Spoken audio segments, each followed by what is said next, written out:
Well, you said you came up. Can you explain what was the first time that you actually thought, well, I would like to do something with that track? That it was a very good year. It was written by Even Drake.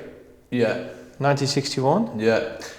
Well, we had a version of it that we played it here in Holland actually at that old venue, the Sands. We played it on New Year. It must have been 2006. Just the original, no house beat to it, and it got a good reaction. And I was always saying to Tom, "Yeah, let's do it," and it just never happened. So when I was with them, we were thinking of stuff to do, and I said, "Hey, maybe we'll do this one." And we could have just taken the sample, but we decided to recreate it, you know. Yeah. Which didn't make a difference to publishing in the end anyway, because they still took all of it. But yeah, it was nice to recreate it, I think, you know, because then it makes it something a bit newer. What do you like about this song? I just love the sentiment of it. I love the way it goes through every period of his life, kind of thing. It's talking about, you know, being this age, that age, and that age. And I love the first bit about the village green, because in my town there's a green, and you know, the lyric, "We hide from the light on the village green," it just you know, kind of struck a chord with me. And well, you had the track, and what was your how did you start to actually to build it up like the way it is now?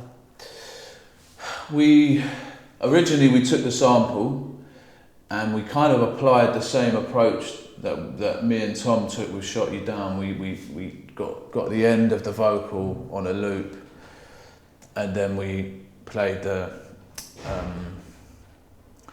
put a beat in.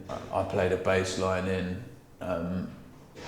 and some various other bits. But then we took it on to another guy called D. Ramirez, who's been behind a lot of stuff, and he helped sort of bring it forward into 2016, you know, the sound of it. Can you pinpoint it? Well, the sound we were doing before, it's the same. There's a lot of the same elements, but what we first came up with sounded like something from 2005.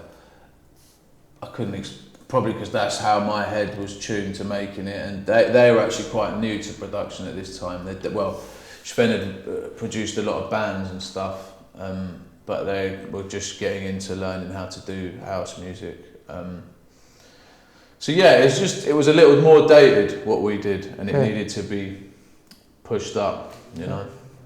And you said, well, it's the first lines took you back to your own childhood. Yeah. Can you explain a bit more? Like you said, the village green, and what sort of. Well, where I'm from is a place called Richmond in southwest London, and there's a green there, and we spent a lot of time there, and just you know, we'd hide from the light on the village green, and I just had memories of me and my friends being in that spot in summer. So it says soft summer nights and all this, and it's just it's a nostalgic song, isn't it? You know? Yeah. And this is for you.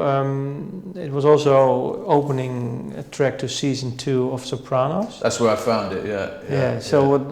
Because I love Sopranos, man. Yeah. For me, none of these other series would exist without Sopranos.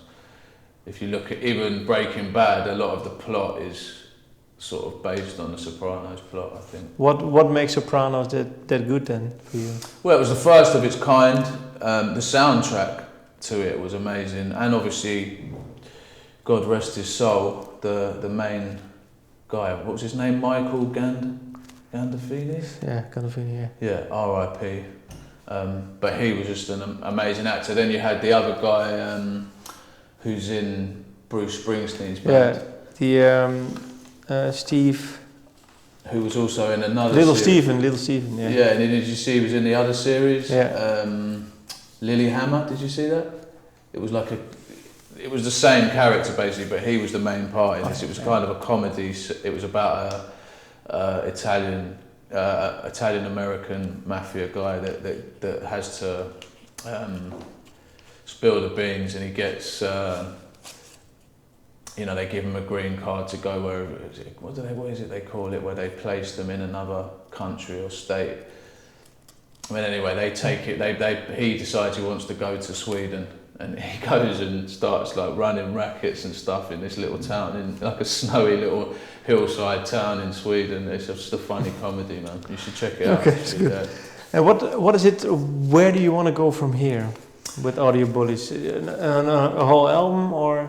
Well, at the moment, I've just been practicing DJing, you know, because Tom was always the DJ, and I was learning a bit. And when we were starting to split, he was living here in Holland actually for a while, and we started doing gigs in different places on our own. And I kind of learned to DJ a bit, but I really feel like I'm getting my hand, like getting to grips with it more now, and the technology's got a little easier for people like me. So yeah, I'm learning that, and that's coming along well. I'm going to go and do this mix in a minute, so I'm quite looking forward to just getting out and playing, you know, and because I've just been doing these sets and really just enjoying hearing some old tracks that I love from different eras, like the garage era and the kind of minimal techno era, and they seem to all mix really well together. So I've been enjoying that, and yeah, just making more music really and keeping on going with it. I was considering doing a best of at some point. It would be lovely to get Tom out and do the original lineup at some point, but we'll see, man. You know, I can imagine we may well get in the studio again and record. You and Tom? Yeah, maybe, yeah. Which is how it all started, and in many ways it was where we had our most fun, was there. What, did he hear this track? I don't know. I haven't played it to him. It's like, I prefer it just to get to him by surprise, you know what I mean? I'm not going to ring him and say, oh, Tom, you got to hear this. But does he mind you keeping the audio? No, not at all, no, because he said, look, I'm out, you keep it going. So, no, he's cool with that, yeah. Well, maybe then in the future. We will see, yeah. Thank you for your time. Great. Yeah. Cheers. Thank you.